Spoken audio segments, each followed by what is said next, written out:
Você realmente deseja que eu nunca mais acorde, que eu permaneça em um sono profundo e eterno?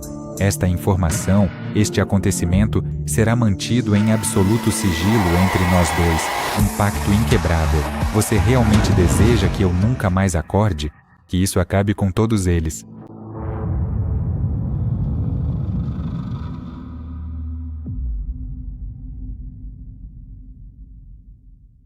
Duas meninas saíram para andar de bicicleta no parque e desapareceram. Isso deu início a acontecimentos cuja realidade é muito difícil de acreditar. Desde os primeiros dias, essa história parecia um thriller policial com um enredo inacreditável. Depois tudo ficou ainda mais confuso, até que todos os mistérios se uniram em uma única solução.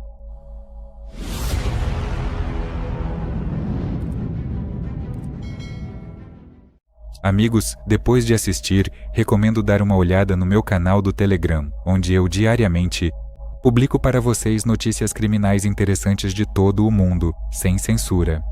O link está na descrição.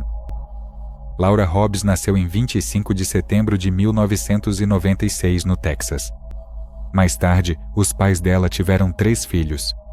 No entanto, logo depois disso, o casal se separou.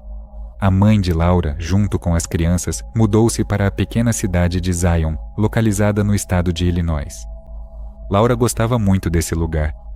Lá moravam sua avó e seu avô maternos, e a menina rapidamente conseguiu fazer novos amigos. Além disso, Zion ficava às margens do enorme lago Michigan, e ela adorava ir lá com os parentes. Na primavera de 2005, quando Laura tinha 8 anos, seu pai decidiu restabelecer o relacionamento com a esposa e voltar para a vida dos filhos. Ele se mudou do Texas para morar com eles e passou a viver junto com a família. No domingo, 8 de maio, era o Dia das Mães. Laura, junto com os irmãos e os pais, foi até a margem do lago para comemorar essa data e soltar pipas. Eles se divertiram muito e, depois disso, Laura quis passear com sua melhor amiga, Crystal, de 9 anos. As meninas estudavam na mesma escola e moravam perto uma da outra. Quando Laura se mudou para Zion, elas imediatamente se tornaram amigas e, desde então, passavam praticamente todo o tempo livre juntas. Elas visitavam uma a outra, passeavam perto de suas casas e andavam de bicicleta. Às vezes, quando a mãe da Laura não a deixava sair para passear, Crystal ia até a casa dela e as meninas conversavam pela janela do quarto dela. Naquele dia, elas decidiram pegar suas bicicletas e ir ao parque, que ficava a apenas algumas centenas de metros de distância de suas casas. As meninas iam lá com frequência, pois o parque era muito perto e tinha uma longa ciclovia. Apesar da idade delas, os pais não tinham medo de deixar as filhas irem até lá sozinhas. Ambas conheciam bem a região e crimes graves eram extremamente raros naquela cidade. As meninas saíram por volta das 3 horas da tarde e deveriam voltar para o jantar. No entanto, o tempo foi passando e os pais delas começaram a ficar preocupados. Quando o relógio marcou 7 da noite e Laura e Crystal ainda não tinham voltado, eles decidiram ir até o parque e chamá-las para casa. Para surpresa dos adultos, as meninas não estavam lá. Eles caminharam ao longo da trilha de bicicleta, chamaram pelos nomes delas, mas a única resposta foi o silêncio. Outros parentes e conhecidos logo se juntaram às buscas. Eles continuaram a vasculhar o parque e também percorreram as ruas do bairro, na esperança de encontrá-las. Isso continuou por várias horas até que começou a escurecer na rua. Por volta das 9 da noite, os pais perceberam que algo poderia ter acontecido com suas filhas e decidiram procurar a polícia. A polícia imediatamente se juntou às buscas, entrou em contato com organizações de voluntários e mobilizou dezenas de voluntários, além de levar cães farejadores. Além disso, moradores locais, que ficaram sabendo do desaparecimento das meninas, também se juntaram às buscas. Os policiais concentraram seus esforços na área do parque, já que era para lá que as meninas deveriam ter ido. Conversando com outras crianças que moravam ao longo do trajeto da casa delas até o parque, os policiais descobriram que Laura e Crystal realmente passaram por ali. Elas passaram por essas pessoas, pararam para conversar e mencionaram que estavam indo para o parque. Paralelamente às buscas, os policiais visitavam todos os moradores do bairro. na esperança de encontrar alguém que tivesse visto as meninas naquela noite. Eles também começaram a distribuir panfletos com informações sobre o desaparecimento delas. A cada hora que passava, ficava cada vez mais evidente que algo ruim havia acontecido com as meninas. Já havia escurecido na rua, elas estavam sendo procuradas por toda a cidade, mas simplesmente não havia nenhum sinal de Laura e Crystal. As buscas continuaram praticamente até o amanhecer e por volta das 4:30 da manhã, os policiais decidiram fazer uma pausa. Apesar disso, o pai de Laura e o avô dela se recusaram a voltar para casa e continuaram vasculhando a região. Eles foram ao parque e decidiram se separar para cobrir uma área maior. Por volta das 6 da manhã, quando já começava a clarear, o avô de Laura de repente ouviu um grito e correu naquela direção. Ele se deparou com o pai da menina, que estava em estado de choque, e disse que havia encontrado os corpos de Laura e Crystal. Elas estavam deitadas afastadas da ciclovia em meio a densos arbustos. O pai percebeu imediatamente que as duas meninas estavam mortas, pois havia muito sangue e ferimentos nelas.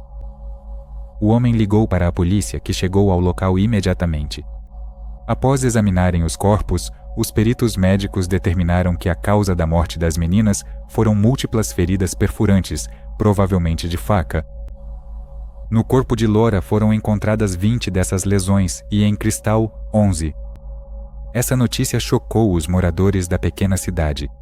Crimes desse tipo praticamente não aconteciam ali, mas agora eles se depararam com o fato de que um criminoso desconhecido matou duas meninas de uma só vez, a apenas algumas centenas de metros de suas casas. Os policiais concentraram todos os seus esforços em encontrar o culpado. Primeiramente, eles focaram no pai de Laura, Jerry.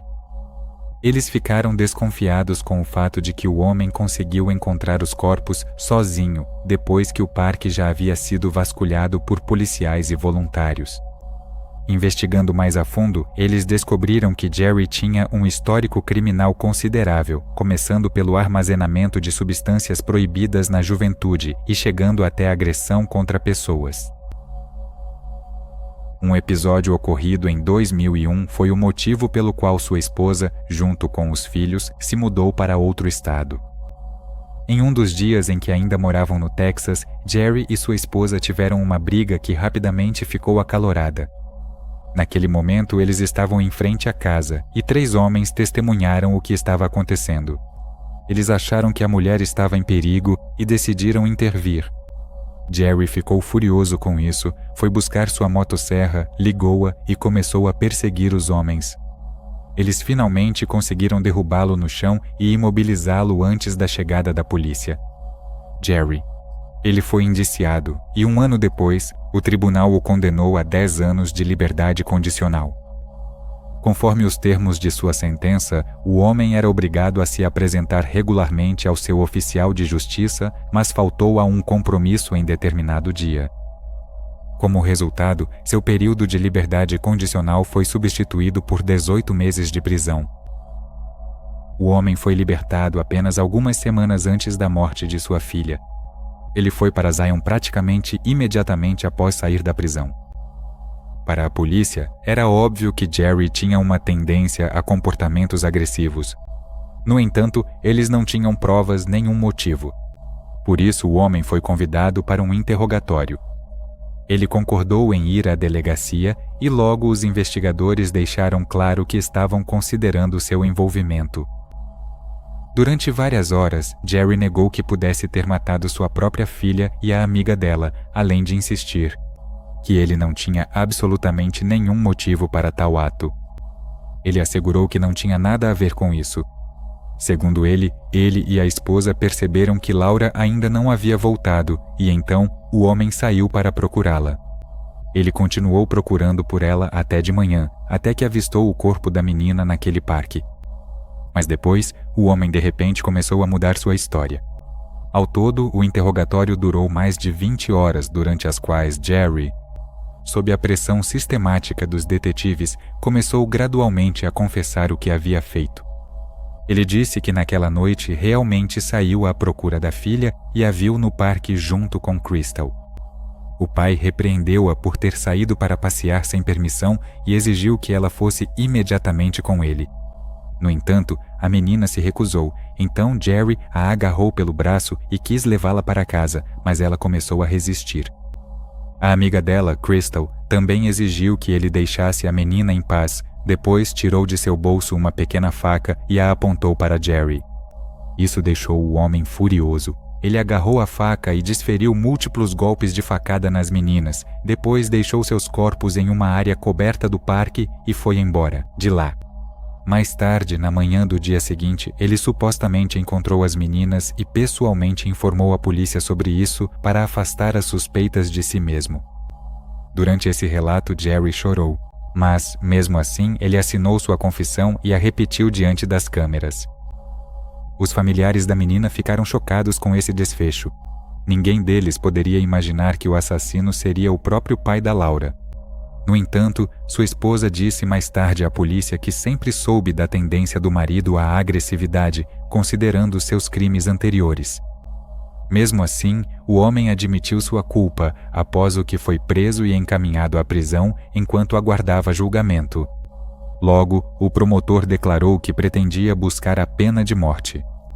A preparação para o julgamento se arrastou e durante esse tempo começaram a acontecer eventos interessantes no caso.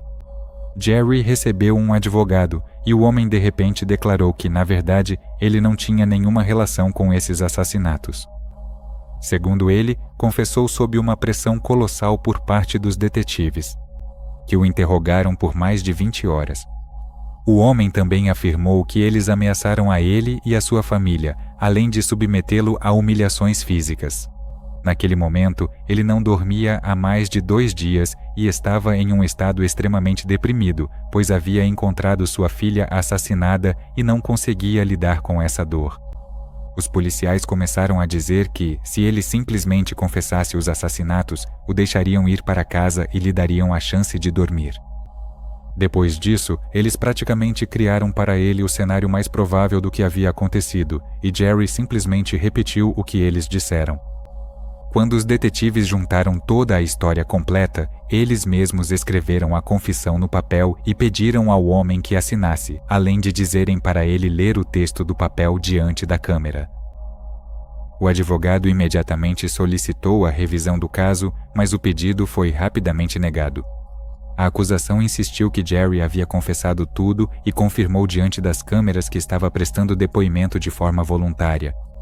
No entanto, após a retratação da confissão, eles tiveram que organizar um julgamento completo com júri, o que fez com que a espera dele se estendesse por vários anos. Depois disso, o advogado de Jerry descobriu mais uma coisa. Ele sabia desde o início que não havia nenhuma prova real contra seu cliente e decidiu se concentrar na busca de qualquer pista. E foi aí que ele descobriu que os peritos médicos nem sequer examinaram os corpos das meninas. Eles realizaram todos os procedimentos padrão, coletaram amostras, recolheram partículas debaixo das unhas e assim por diante. Mas depois que tudo isso foi feito, isso foi colocado em tubos de ensaio e enviado para a geladeira. Ninguém sequer pensou em analisar o conteúdo. O advogado começou a insistir para que todas essas evidências fossem analisadas em um laboratório independente. A acusação tentou impedi-lo, mas o homem conseguiu alcançar seu objetivo. Em 2008, a análise finalmente foi realizada, e ali todos foram surpreendidos por uma reviravolta bastante ambígua. Descobriu-se que no corpo de Laura foram encontrados vários vestígios de DNA. Havia pele de outra pessoa sob as unhas dela, e na roupa e em 3 partes do corpo foi encontrado sêmen masculino. Uma análise simples mostrou que nada disso pertencia ao pai da menina. O portador dessas amostras biológicas era um homem completamente diferente. Essa descoberta indicava de forma inequívoca que a menina havia sido violentada. Quanto a Crystal, não foi encontrado nenhum DNA estranho em seu corpo. No entanto, ninguém duvidava de que ela havia sido morta pela mesma pessoa. O advogado Jerry imediatamente solicitou a libertação imediata de seu cliente e a retirada de todas as acusações. Mas mesmo aqui, ele foi surpreendido por uma notícia bastante desagradável. O promotor distrital recusou-se a levar em consideração as novas evidências e declarou que elas não significavam nada. Na opinião dele, o DNA estranho poderia ter ido parar no corpo da loura completamente por acaso.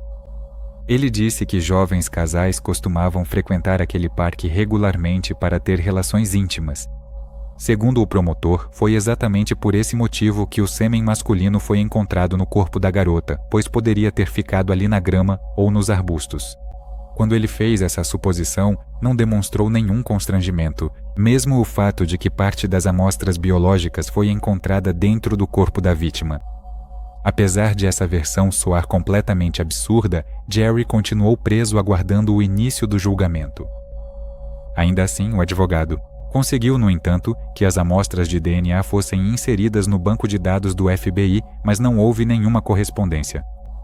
Tudo o que lhe restava fazer era esperar e torcer para que o criminoso fosse pego mais cedo ou mais tarde, já que não havia mais esperança de bom senso por parte da acusação no caso de Jerry. Vamos avançar 4 anos e 1.200 quilômetros a partir de Zion. Uma jovem de 20 anos, chamada Amanda Snell, que havia ingressado recentemente no exército, morava em um quartel militar na cidade, Arlington, Virgínia. Ela decidiu servir porque havia muitos militares em sua família. Paralelamente, ela às vezes ajudava a igreja local, situada perto da base. Lá, ela ensinava crianças com autismo e outras necessidades especiais de desenvolvimento. Amanda rapidamente percebeu que queria fazer isso profissionalmente. Ela planejava obter a formação adequada depois de sair do exército. No dia 13 de julho de 2009, a jovem não se apresentou para o serviço, o que imediatamente causou preocupação aos seus colegas de trabalho. Eles foram até o quarto dela, bateram na porta, mas não houve resposta. Então eles descobriram que a porta não estava trancada e entraram. O quarto estava perfeitamente arrumado. A cama estava feita, os pertences organizados em seus devidos lugares, mas Amanda não estava lá. Só depois que abriram o armário, depararam-se com uma cena horrível. Lá estava o corpo da jovem em uma posição antinatural com uma fronha na cabeça. Os peritos médicos inicialmente não conseguiram determinar a causa da morte, mas mais tarde concluíram que Amanda morreu por asfixia. A morte ocorreu mais de um dia antes do corpo ser encontrado. Além disso, não foram encontradas lesões no corpo dela e a jovem não sofreu violência sexual. Os investigadores conseguiram descobrir apenas que um notebook e um tablet desapareceram do quarto dela. Conversando com os pais de Amanda, os investigadores descobriram um fato interessante. A jovem sofria de fortes dores de cabeça. E às vezes, quando a dor se tornava insuportável, ela ia para algum cômodo escuro e colocava uma fronha na cabeça. Considerando que Amanda foi encontrada em seu próprio armário com uma fronha na cabeça, os detetives admitiram que tudo o que aconteceu poderia ter sido um terrível acidente. No entanto, eles não se apressaram em descartar a hipótese de assassinato. Em frente ao armário dela, foi encontrada uma pegada de sapato masculino, cuja origem nunca foi identificada. Por isso, a investigação permaneceu aberta e os investigadores continuaram procurando um possível assassino. Em fevereiro de 2010, uma mulher de 26 anos de Arlington saiu do metrô e foi em direção à casa do namorado. No meio da rua, um homem desconhecido se aproximou dela, mostrou uma arma e exigiu que ela entrasse em seu carro. Apesar de o criminoso tê-la agarrado pelo braço e sacado uma faca, a mulher conseguiu se soltar. Ela jogou sua bolsa como uma manobra de distração e correu em direção à casa do namorado. Ele ouviu seus gritos e saiu correndo para a rua junto com os amigos e então chamaram a polícia. Naquele momento, o agressor já havia fugido. Mas a mulher conseguiu descrever sua aparência com bastante detalhes. Ela também se lembrou do modelo do carro dele. Era um Dodge Durango, de cor bege. Com base na descrição da vítima, foi feito um retrato falado do criminoso e os policiais começaram a procurá-lo. 2 semanas depois, em 27 de fevereiro, 2 garotas de Arlington estavam voltando para casa após uma noite com amigos. Quando estavam paradas na porta de casa, alguém se aproximou por trás. Um homem desconhecido mostrou uma arma para elas e exigiu que entregassem as carteiras. Depois que as garotas disseram que não tinham dinheiro com elas, o criminoso as obrigou a entrar em casa e amarrou suas mãos. Em algum momento, ele saiu do cômodo e uma das garotas conseguiu soltar as mãos. Ela pegou o telefone e discou 911, mas o homem imediatamente voltou, arrancou o telefone dela e o quebrou contra a parede. Depois disso, ele agarrou uma das mulheres, a tirou de casa e a jogou em seu carro. Após percorrer alguns quilômetros, ele parou o carro, abusou da garota e continuou dirigindo. Algum tempo depois, quando o criminoso já estava longe da cidade, ele novamente violentou a vítima, enrolou a cabeça dela com fita adesiva e a estrangulou com um cachecol, fazendo com que ela perdesse a consciência. Ela recobrou a consciência na neve, à beira da estrada, quando foi encontrada por pessoas que passavam de carro. A mulher foi levada para o hospital, onde policiais chegaram imediatamente para vê-la. Ela descreveu o agressor e também informou o modelo do carro dele. Era bege, Dodge Durango. Vale ressaltar que apenas 2 horas antes do ataque, outra mulher contatou a polícia. Ela contou que um homem se aproximou dela na rua com exatamente as mesmas características e no mesmo carro. Ele tentou forçá-la a entrar no carro, mas a mulher pegou seu taser e o atingiu, conseguindo fugir em seguida. Os investigadores entenderam que havia um criminoso em série extremamente perigoso agindo bem debaixo de seus narizes. Por isso, todos os esforços foram direcionados para encontrá-lo. Eles se concentraram no carro, pois seria mais fácil encontrá-lo pelo banco de dados. Os policiais visitaram todos os proprietários desses carros e logo tiveram sorte. Durante a inspeção de um desses veículos, eles encontraram a carteira de estudante da mesma garota que foi deixada para morrer na neve, além de um de seus brincos. Também havia ali uma fita adesiva igual à que foi usada para enrolar a cabeça dela e um taser. O motorista do carro era Jorge Avila Torres, de 21 anos. Touros, que serviu nas Forças Armadas na mesma base onde o corpo foi encontrado meses antes. Amanda Snell. Além disso, ele morava com ela no mesmo prédio, vários andares abaixo. Durante uma busca em seu quarto, os investigadores encontraram uma pistola que ele havia comprado menos de um mês antes, bem como várias munições. Um grande número de vídeos com conteúdo íntimo, retratando crueldade e violência, foi encontrado no computador. Alguns dos vídeos foram gravados com mulheres que estavam inconscientes.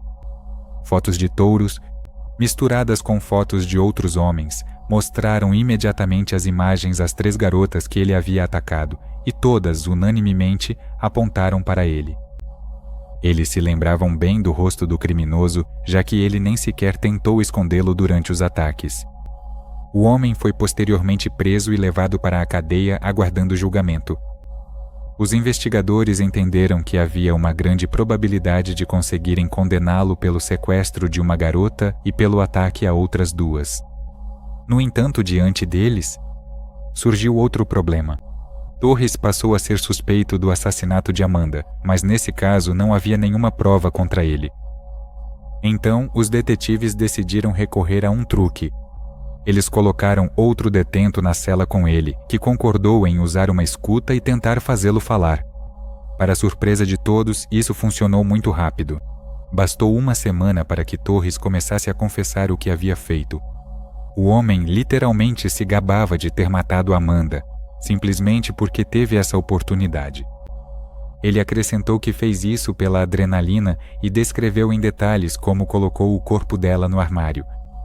Torres acrescentou que, após o assassinato, precisou limpar cuidadosamente o quarto dela para apagar os vestígios. No entanto, sem saber, o homem fez o contrário. Durante a limpeza, ele deixou uma prova contra si mesmo. O criminoso contou ao companheiro de cela que violentou a vítima na cama dela usando um preservativo. Depois de arrastar o corpo dela para o armário, Torres arrumou a cama, mas retirou o lençol. No entanto, ele deixou o protetor de colchão e os policiais imediatamente o enviaram para o laboratório. Lá, os peritos conseguiram encontrar uma pequena amostra de sêmen masculino que coincidiu completamente com o DNA de Torres. Além disso, o homem contou ao informante que tinha um par de tênis Nike que guardava no carro. Os peritos os apreenderam e compararam a sola com a pegada deixada em frente ao armário no quarto de Amanda. O desenho da sola também coincidiu com essa pegada. Como resultado, Torres foi acusado de assassinato e permaneceu na prisão aguardando o início do julgamento.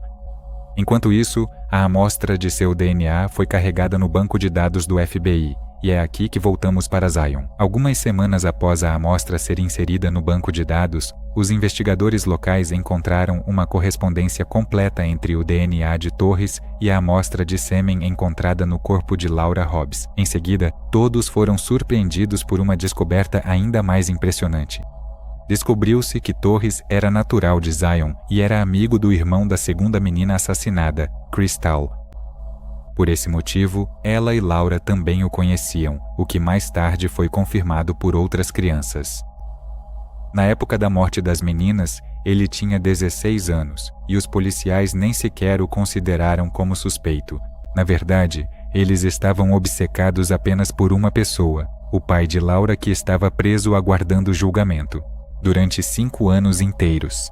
Assim que a correspondência foi obtida, o advogado de Jerry exigiu a libertação imediata de seu cliente e a retirada de todas as acusações contra ele.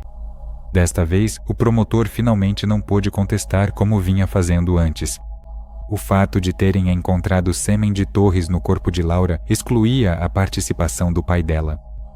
Após sair da prisão, Jerry declarou sua intenção de processar a polícia e as autoridades por tê-lo forçado a assinar falsas confissões e o terem mantido preso por 5 anos.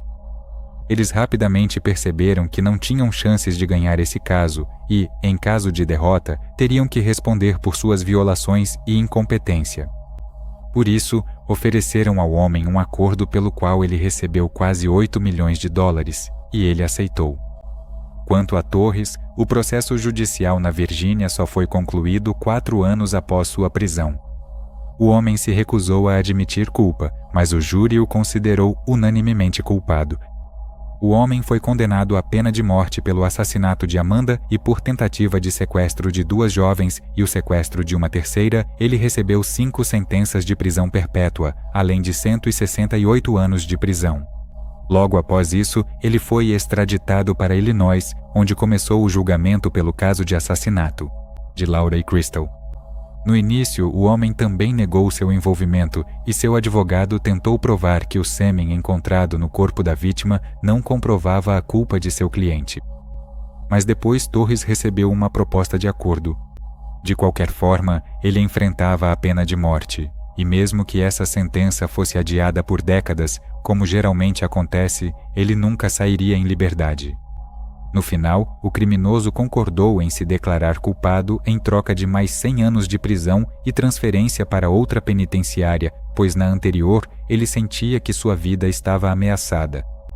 Ao mesmo tempo, os termos do acordo não exigiam que ele revelasse todos os detalhes do ocorrido. Bastava que ele simplesmente confessasse o assassinato.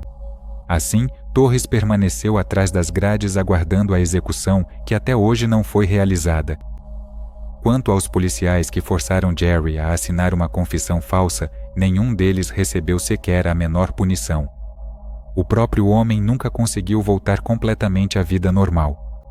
Ele começou a usar substâncias proibidas e foi preso por resistir à polícia, depois fugiu da prisão e por isso recebeu uma sentença de 2 anos.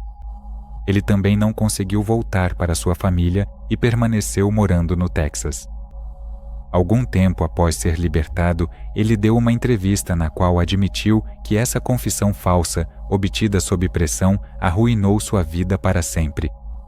Quando lhe perguntaram por que ele aceitou fazer essa confissão, o homem respondeu: "Eu encontrei minha filha morta, eles nem precisaram tentar me quebrar.